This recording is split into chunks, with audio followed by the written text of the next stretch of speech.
ও hello, চলে এসছেন। আমি আর্য, আরিয়ান স্টার্স থেকে। আর আজকে এখন আছি এই সুন্দর ড্রেসিং ইউনিটের সামনে।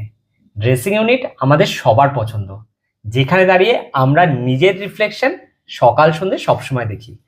দেখুন তো এই সুন্দর ড্রেসিং ইউনিটটা কেমন লাগছে। এখানে আছে হিউজ স্টোরেজ স্পেস, পুরো স্টোরেজ স্পেস দেওয়া আছে।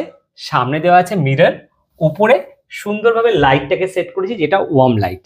আর সব থেকে ইন্টারেস্টিং পার্ট, এখানে বসেও কিন্তু আপনি করতে পারেন আপনার পছন্দের ড্রেস আপ। এখানেও আছে কিন্তু স্টোরেজের জায়গা। এই দেখুন, আমি এখানে আরাম করে বসে কিন্তু ড্রেস আপ করতে পারি। তো এরকম সুন্দর একটা ড্রেসিং ইউনিট যদি করাতে চান, দেরি করবেন না। স্ক্রিনে আমাদের নাম্বার যাচ্ছে। আরিয়ান স্টার সবসময় আছে আপনাদের ঘর অথবা বাড়িকে সুন্দর করে সাজিয়ে তোলার জন্য। Thank you.